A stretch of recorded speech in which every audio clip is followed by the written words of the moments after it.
Maná escondido para vencedores.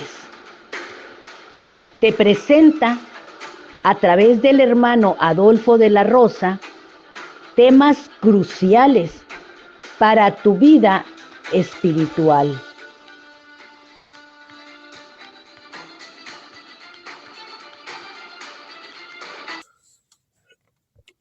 Hermanos, este tiempo queremos, pues simple y sencillamente tocar algunos temas cruciales, puntos importantísimos que quizá los damos por hecho y realmente pues no es del todo así. Entonces, cuando menos durante el mes de febrero, queremos tocar puntos cruciales, temas cruciales. Esta mañana, hermanos, queremos hablar, pues diríamos, de la voluntad de Dios. Es un tema, pues se puede decir, demasiado amplio, pero pues muy, muy desconocido para la gran mayoría de los hermanos. Esta mañana queremos hablar del primer punto. O sea, consideramos que vamos a tener un comienzo, digo, de una manera adecuada. Entonces, esta mañana quisiéramos tocar Efesios capítulo 1. Le voy a leer versículo 3 y versículo 4. Dice versículo 3, Efesios 1:3. Bendito sea el Dios y Padre de nuestro Señor Jesucristo, que nos bendijo con toda bendición espiritual en los lugares celestiales en Cristo. Verso 4 dice, según nos escogió en Él, antes de la fundación del mundo, para que fuésemos santos. Escuche esa palabra, para que fuésemos santos y sin mancha delante de Él. Probablemente, pues mire,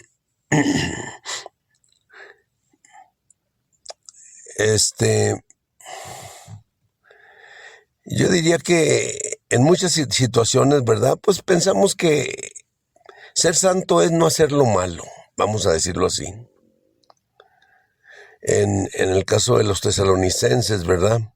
Pues había a veces ciertas características en esas ciudades. Y por ejemplo, pues allí podríamos decir que había fornicación o había adulterio, ¿ve? Y el Señor, y la Biblia, pues Pablo está diciendo, pero lo que Dios quiere es vuestra santificación. Vuestra santificación. Entonces quizá a veces tenemos otros sentidos. Por ejemplo, entramos al templo y santidad a Jehová. ¡Wow! ¿Sí me entiende? O sea, como que hay que entrar de puntillas, ¿ve? No hacer ningún ruido. Es decir, ¿sí me explico? A veces también es otra, vamos a decirlo así, como otra característica que pasa en muchos de nosotros. Pero, pues, la verdad, hermanos,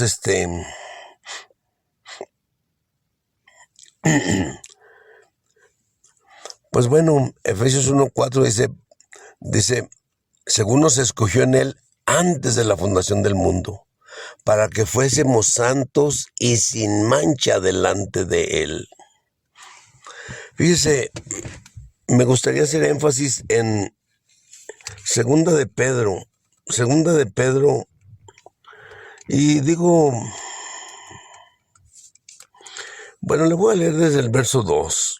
Segunda de Pedro, capítulo 1, versículo 2, 3 y 4. Esos son los que me interesan. Segunda de Pedro 1, 2 dice, gracia y paz os sean multiplicadas en el pleno conocimiento de Dios y de Jesús nuestro Señor.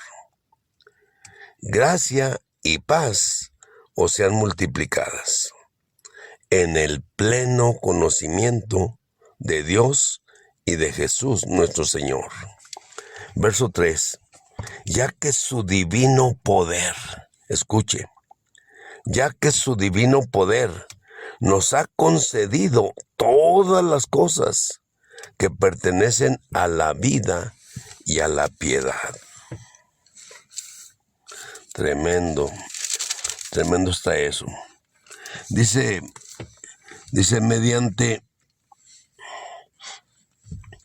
mediante el pleno conocimiento de aquel que nos llamó por su propia gloria y virtud.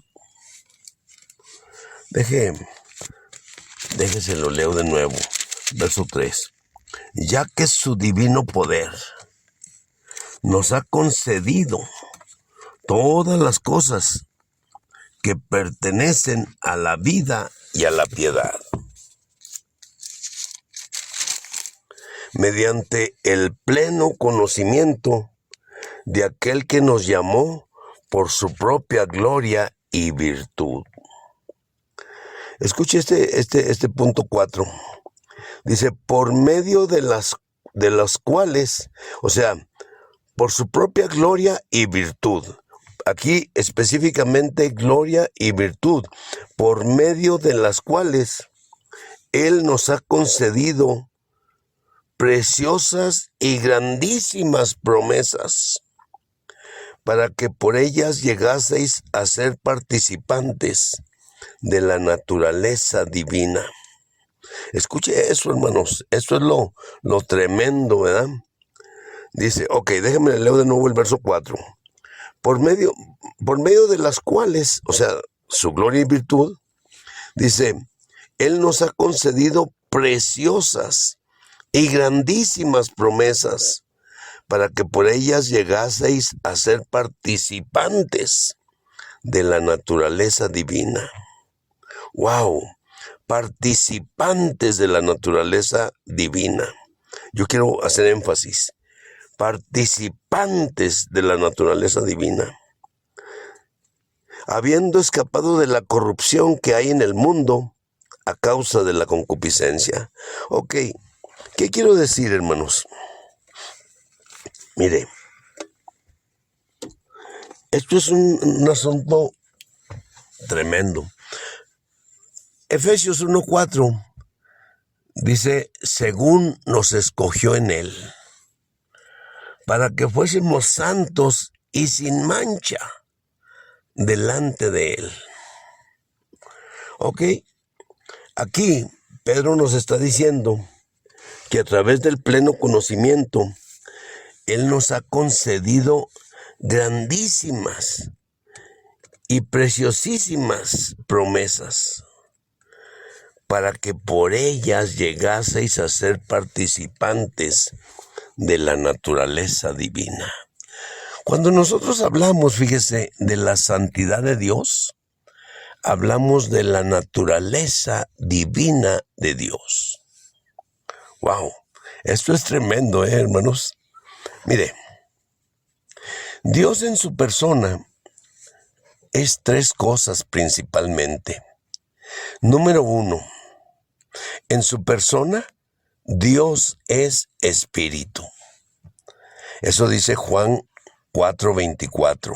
Dios es espíritu. Y los que adoran deben adorar en espíritu y en verdad. Entonces, número 1, Dios es espíritu en su persona. Número 2, la esencia de su persona, Dios es amor. Primera de Juan 4:8. y Primera de Juan 4:16.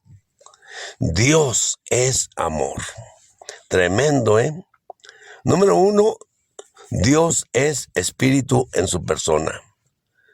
Número 2, la esencia de su persona, Dios es amor.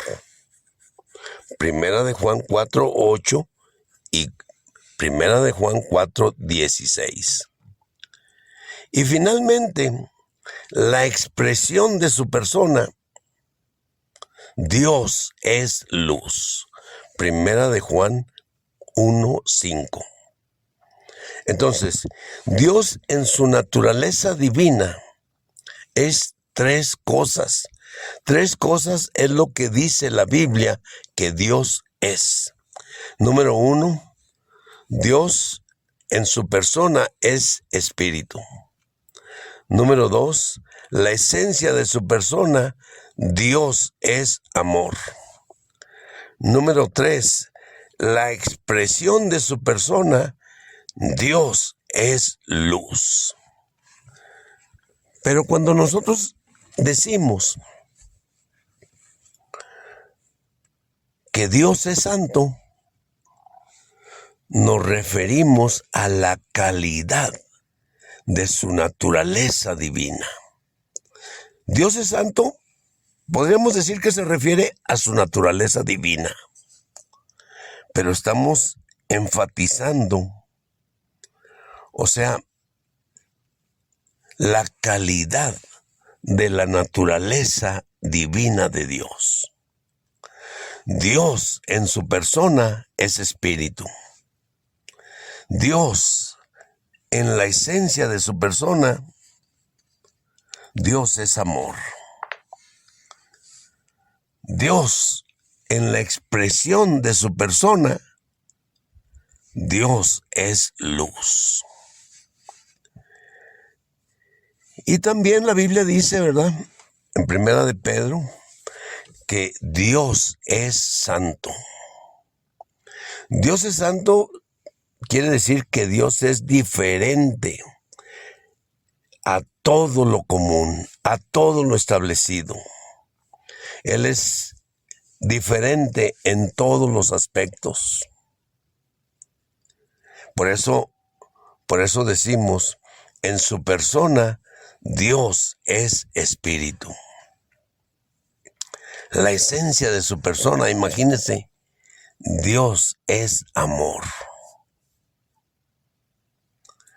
Y considere la expresión de su persona, Dios es luz. Mire, Dios es espíritu en su persona y es la razón por la cual Dios nos creó a nosotros, a usted y a mí, con un espíritu humano. La raza humana, el ser humano, es el único que tiene espíritu. Todos los animales y todas las otras cosas tienen alma y tienen cuerpo, pero no tienen espíritu. El ser humano es el único que tiene espíritu. ¿Por qué razón? Porque Dios es espíritu en su persona. Juan 4:24. Primera de Corintios 6:17 dice, el que se une al Señor, escuche, el se une al Señor, un espíritu es con él. Escuche de nuevo eso, hermano. El que se une al Señor, un espíritu es con él. Por esa razón, en Génesis 2:7, fíjese, Dios tomó polvo de la tierra, le dio la forma del cuerpo humano. Y luego después de eso, ¿sabe qué hizo? Sopló en su nariz aliento de vida, el neshama. Es decir, Él sopló el espíritu humano dentro de nosotros. Y el resultado del cuerpo y el espíritu, el hombre llegó a ser un alma viviente. Entonces, en su persona, Dios es espíritu. La esencia de su persona, Dios es amor. La expresión de su persona, Dios es luz. Dice, bueno, hay un verso que dice, fueron halladas tus palabras y yo las comí. Dice, lámpara de Jehová es el espíritu del hombre. Y dice, tu palabra es lumbrera a mi camino. Entonces, hermanos, Dios es luz. Su palabra es lumbrera a nuestro camino. Hermanos, Dios en su naturaleza es santo. En su persona es espíritu, en la esencia de su persona es amor, en la expresión de su persona es luz. Pero la calidad de su naturaleza divina es santo. Gloria al Señor, hermanos. Amén.